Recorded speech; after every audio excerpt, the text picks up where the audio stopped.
Greetings everyone and welcome to another video in this YouTube channel. The topic that we are going to cover today, it's one of my favorites. It's always about when I talk about security or when I talk about backup products like Veeam combined with the latest technology, it always excites me a lot. So a few years ago, I mentioned that the possibility to leverage object storage to do backups with Veeam backup and replication, and of course, this object storage compatible object storage range. It's too big, right? You can use a Minio in the case that you're using on-prem, or more enterprise solutions like Cloudian, Object First now. You can use as well Scality. You can use you name it. If you go to the Veeam Ready program on the website, you will find these and other appliances there. And of course, you can always use public cloud, right? But one of the options that I personally leverage, it's the because I have a QNAP hardware. It's the QNAP QoBjects, and I already recorded a video about how to deploy QoBjects within your QNAP, and later on I remember that I've seen it in the Veeam Ready program because of course it was checked and it's just using the native S3 APIs that they require. So all of that is great. Moving forward, we're this year and a half, 2 years since that video, QNAP has not stopped developing QoBjects, so it has been more and more updates. And the good news that it came around November last year, 2022, November 2022, on the version. I have it right here, so I need to quickly double check.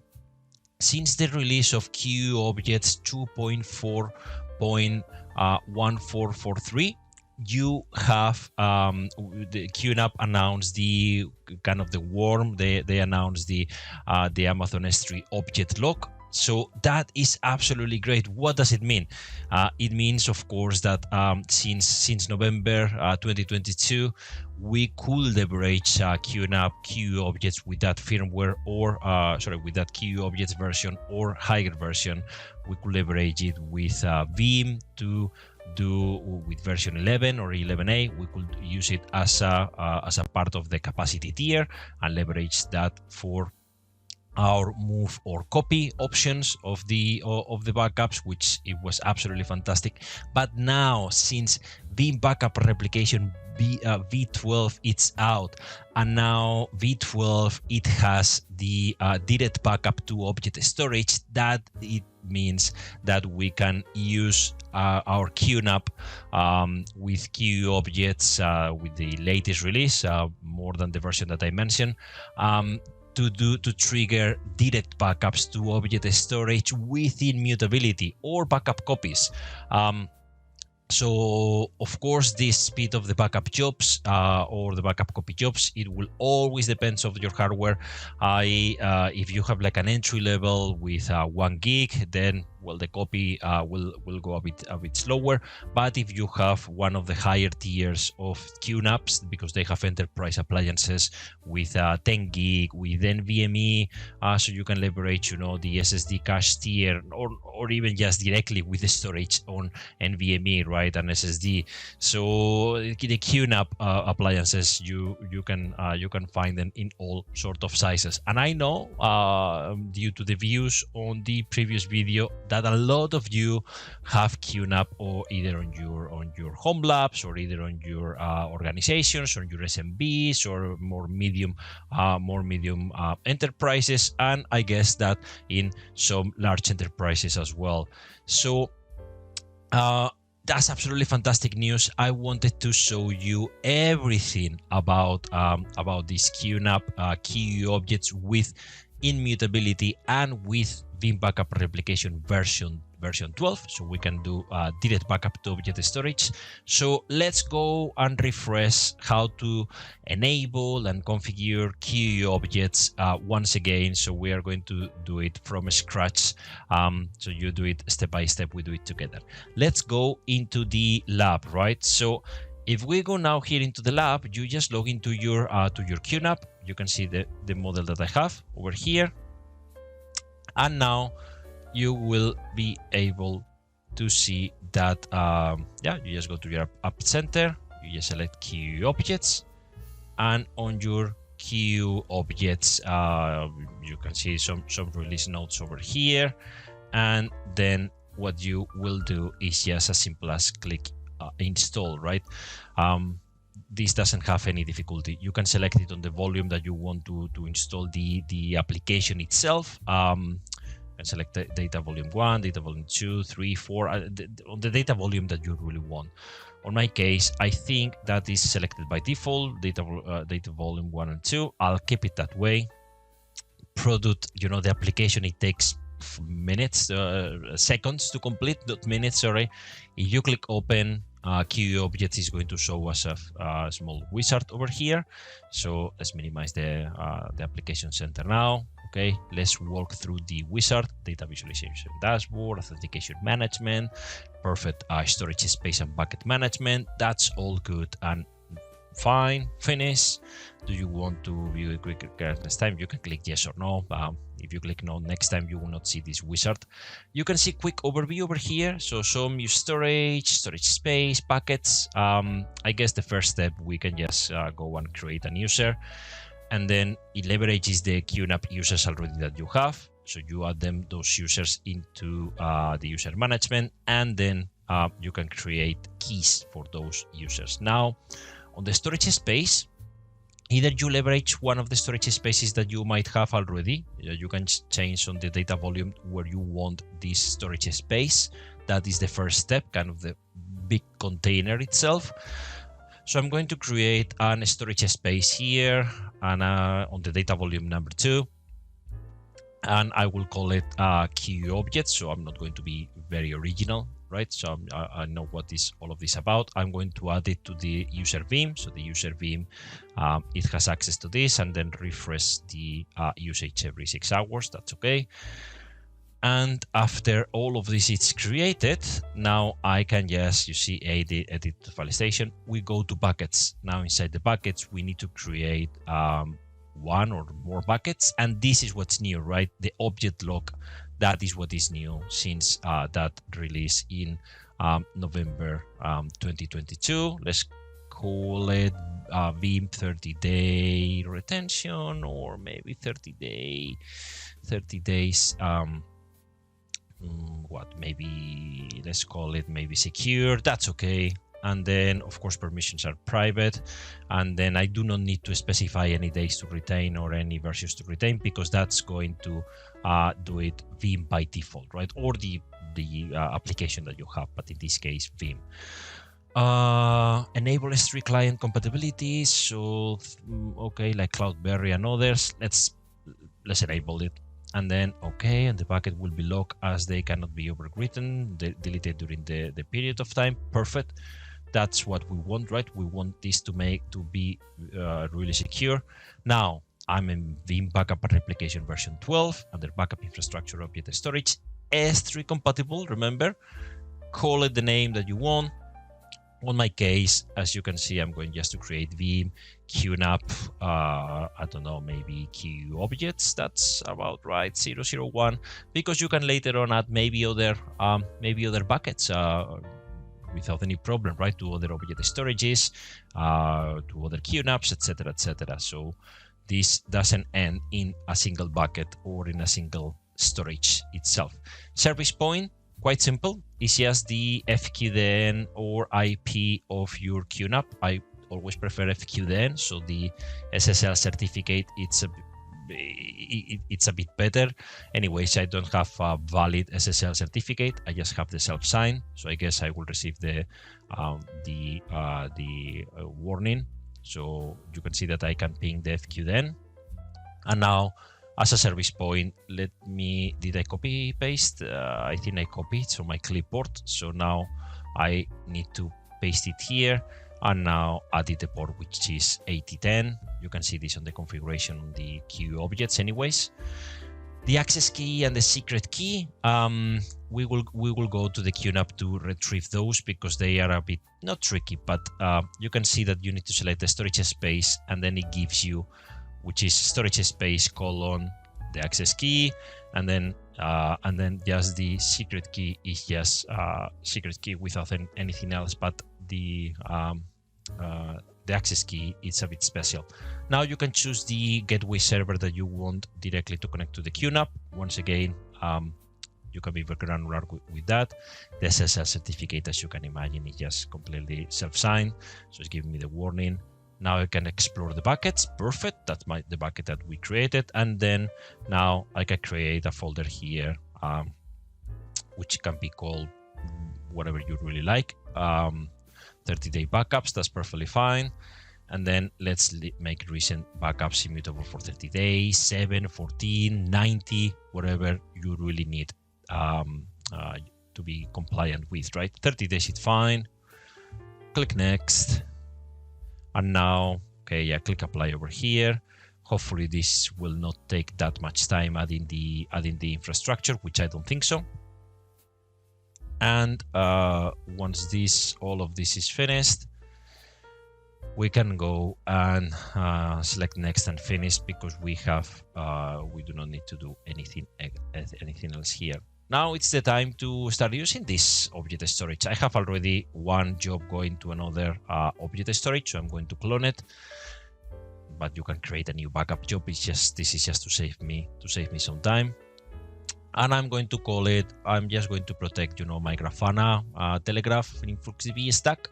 So I'm just going to protect that VM and send it to this QNAP. It's quite important, this VM for me. So I have, it's taking 100 gigs, saving it here to the QObjects. Retention policy can be 30 or more days. You know that 30 days will be immutable. And anything after that, it will not. But in this case, I just have 30 days, so all the 30 will be immutable nevertheless.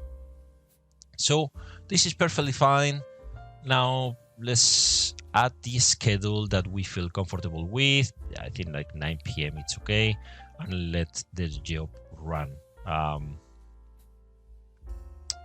So I'm going to let this job run for a while, and I think I can come back to see what happened.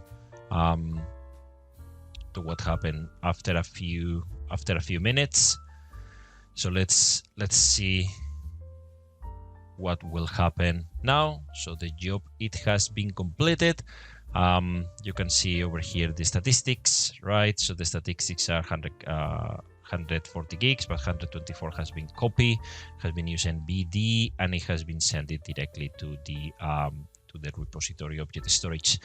The bottleneck, it's my QNAP most likely, or the gateway going to the QNAP. That you can accelerate by adding 10 gig, by adding M2, and so on and so forth. The statistics, good. Those are very nice. Over the last 24 hours, we can see better graphs, and depending on how much you are using this, you will see better graphs overall. Something interesting, let's go into the Object Explorer, right? Because you can go inside the QObjects and explore with the QObjects. Let's try, see clients, file name, you name it, right? If we try to delete something here, we should not be able to delete anything really directly from the QObjects. So you can see different folders, different file names here, files, and so on. So yeah, the retention mode, it says that is, let me see, you see it's governance mode or compliance mode. We are in compliance mode. No users can delete or override protected objects during the retention period. We can see the remove button there, which is blue, but if we go back and we try to delete any folder, for example, so we do go back and then try to select that folder, it's not enabled. and we don't have any version ID just yet because we don't have any incremental. So if I go to the QObjects, I can see the blue button to delete the bucket over here, but I guess it will give me an error, or it will leave it kind of, you can delete it, but you can still see the version ID, the previous version. So in reality, you cannot delete it. Let's go to the file station, right? So we go to the file station as an admin, as you can see there on the right. I have a folder here, 30 days backups, clients, and if I go now and delete this whole client, let's see what it happens. So yeah, delete permanently. I don't want this folder anymore. Perfect. Yes, all good. Imagine I'm ransomware, or I am doing, you know, an user that it tries to delete in some backups for some reason to cause some damage. Now everything is deleted, right? You go there and it says like, okay, it's deleted, and then you can expect the worst, right? That you have lost your data with this. But the reality, it's that really it's not. You have not lost any data because of how the immutability works, the AWS Object Lock standard works, right? And how Veeam leverages that. So let's just quickly, let's try to explore that point in time, right? Which it has been deleted, soft delete, right? So okay, this might take some time until it opens the Explorer. So this is gone from here, from the file station. But if we go now to the QObjects and the Object Explorer once again, I'll show you what I mean with that, with the why it's not deleted, right? If I go to 30-day backups now, backup, 30-day backups, clients, you can see it's gone. But if I click in show version ID, that version, it's still there, because of course we have the object lock enabled. And as you can see, it just opens now the Explorer. As you can see, I do have, I can see all the files from that point in time, and I can restore files from there. You see the show version ID, it's still here. The data has not been deleted, and I can just click on and on. And moreover, more important, so if I go now to the backup and I run it once again, what is going to happen now is going to trigger an incremental, right? But it could not trigger an incremental in the case that the previous point, it's you know, it has been deleted, right? Veeam it's smart enough to understand that the previous point has been deleted, and it will warn you like you need to trigger an active full of that.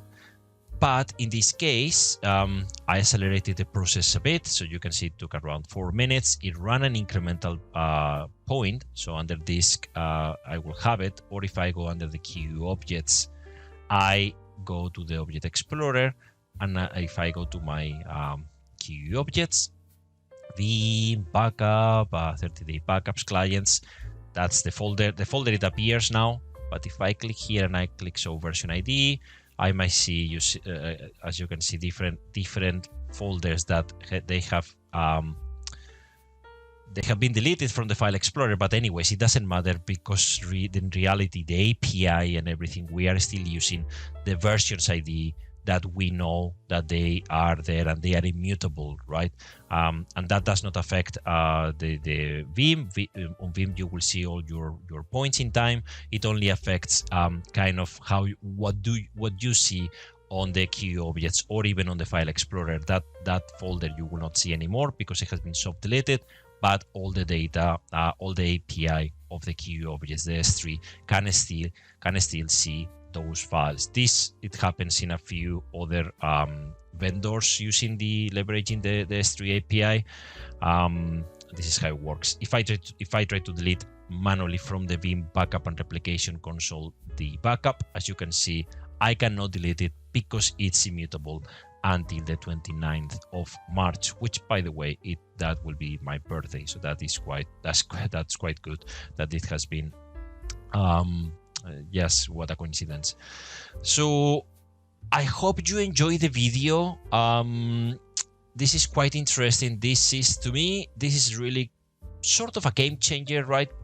Why? Because again, I know that QNAP has a large user base, to be honest, and pretty much everyone that I know, every business that I know, perhaps even more back in Spain, but here in the UK as well, it has QNAP either on one U or multiple U's, or even just the normal, small factor, the boxes with a lot of storage over there. So this is a great opportunity to leverage those boxes.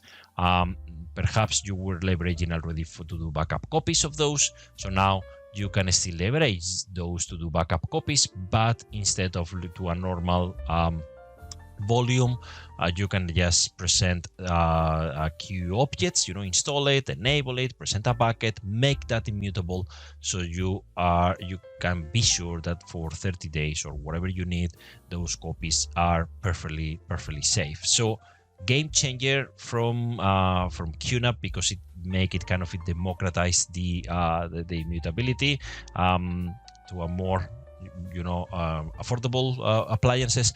And of course, game changer from Veeam, because that's you can just do now direct backup or direct backup copy as well to an object storage repository. So the combination of both technologies, but especially more from Veeam, it has opened a lot of doors, and this is one of the doors that I wanted to show you today. So hopefully you will leverage it. Hopefully you find this interesting. If that's so, give it thumbs up and leave here your comments in the case that you try.